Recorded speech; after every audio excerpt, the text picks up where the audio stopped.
Hello बच्चों, कैसे हैं सभी बच्चे। आई होप सभी बच्चे बहुत अच्छे हैं। तो स्वागत है आप सभी बच्चों का 5 मिनट की कॉन्सेप्ट बूस्टर सीरीज में। तो आज का जो टॉपिक है हमारा वो है आयनिक यौगिक। आयनिक कंपाउंड्स की हम बात कर रहे हैं, है ना। आयनिक कंपाउंड्स, आयनिक यौगिक, है ना। तो नाम से ही कुछ हद तक तो स्पष्ट है। आयनिक मतलब आयनों से बना हुआ, आयनों से बना हुआ, है ना। तो भाई आयनिक यौगिक होते हैं क्या है, कैसे बनते हैं, इलेक्ट्रॉन बिंदु संरचना क्या होती है, ये सारी बातें हम इस 5 मिनट की क्लास में करेंगे। 2 मार्क्स का क्वेश्चन आयनिक यौगिक का आप आपके बोर्ड एग्जाम में देख सकते हैं, है ना।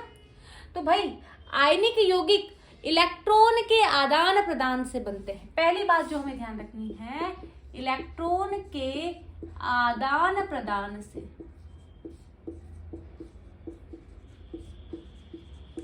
और कब बनते हैं, तो जनरली जब बेटा आपके धातु अधातु से रिएक्ट करते हैं तब आयनिक यौगिकों का निर्माण होता है ना।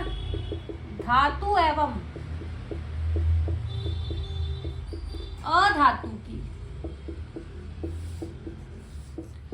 परस्पर अभिक्रिया से।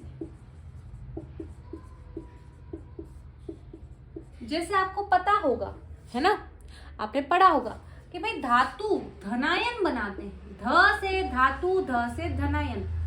धातु की प्रकृति धनायन बनाने की होती है, मतलब इलेक्ट्रॉन त्याग करने की होती है। सिमिलरली अगर हम बात करें अधातु की, अधातु ऋणायन बनाता है। भाई किसी पर ऋण कब आएगा, जब कोई किसी से उधार लेगा। मैंने किसी से 10 रुपए उधार लिए तो मुझ पे 10 रुपए का ऋण आ गया। केमिस्ट्री की बात कर रहे हैं, इलेक्ट्रॉन्स की बात होती है। तो अधातु पे ऋण कब आएगा, जब वो इलेक्ट्रॉन का किसी से उधार लेगा।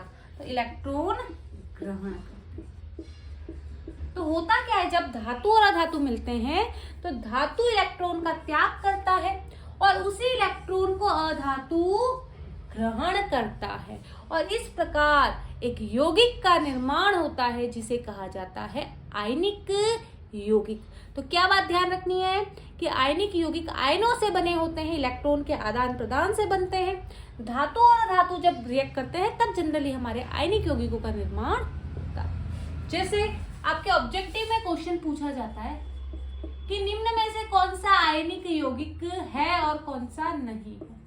जैसे मैंने कहा CH4, मैंने कहा MgCl2, मैंने कहा CCl4। इनमें कौन आयनिक यौगिक है। सीधी सी बात, धातु और अधातु मिलेंगे तो आयनिक यौगिक का निर्माण होगा। कार्बन अधातु, हाइड्रोजन अधातु, दोनों अधातु है, आयनिक यौगिक नहीं। मैग्नीशियम धातु है, क्लोरीन अधातु है, धातु अधातु मिले डेफिनेटली हमारा आयनिक यौगिक है। कार्बन अधातु, क्लोरीन अधातु, आयनिक यौगिक नहीं। तो ये तो बेसिक डेफिनेशन हो गई। आई होप आपको समझ में आ गई। अब जानते हैं अंदर की बात, क्या होता है, कैसे होता है। जैसे हम बात करते हैं, एक सिंपल सा एग्जांपल लेते हैं हम। एक सिंपल सा हम एग्जांपल लेते हैं NaCl, सोडियम क्लोराइड का। पहले तो क्या ये आयनिक यौगिक है? बिल्कुल है, क्योंकि सोडियम हमारा धातु है, क्लोरीन हमारा अधातु है। तो धातु और अधातु से जो बनेगा उसे हम आयनिक यौगिक कहते हैं। अगर हम सोडियम के इलेक्ट्रॉनिक विन्यास की बात करें तो 2,8,1। क्लोरीन के इलेक्ट्रॉनिक विन्यास की बात करें तो 2,8,7।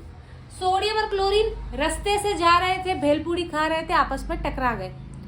तो भाई अब कोई हमारा नॉन का मिलता है तो हम क्या करते हैं, हालचाल पूछते ही है।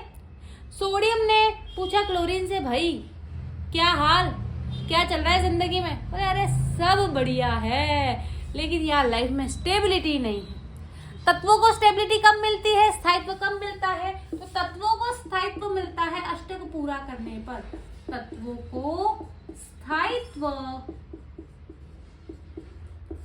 अष्टक पूरा करने पर।